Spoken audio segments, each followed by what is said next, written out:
Bismillah walhamdulillah wassalatu wassalamu ala rasulillah.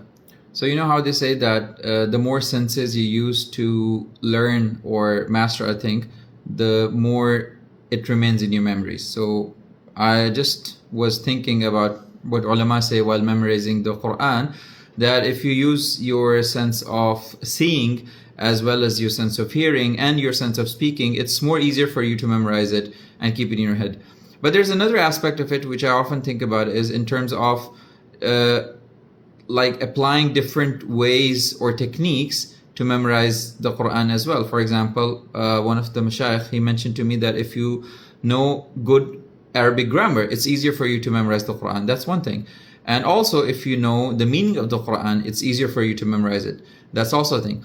But another aspect which I found personally true for myself is that if you know a little bit of ilm al-qira'at, it becomes somehow easier for me. I don't know if it applies to everyone or not, but I found that knowing ilm al-qira'at a little bit, or the farsh of kalimat in different qira'at a little bit, actually helps you a lot in memorizing the Quran. So for me, these two verses, for example, in Surah Al-Baqarah, in the beginning of the surah, were very confusing all the time. Well, the first one is 22, which is A'udhu billahi minash shaitanir rajeem, الَّذِي جَعَلَ لَكُمُ الْأَرْضَ فِرَاشًا.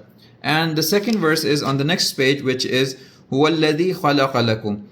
Now I used to confuse it by هُوَ الَّذِي جَعَلَ لَكُمْ مَا فِي الْأَرْضِ جَمِيعًا instead of خَلَقَ لَكُمْ, and sometimes الَّذِي خَلَقَ لَكُمُ الْأَرْضَ فِرَاشًا, for example.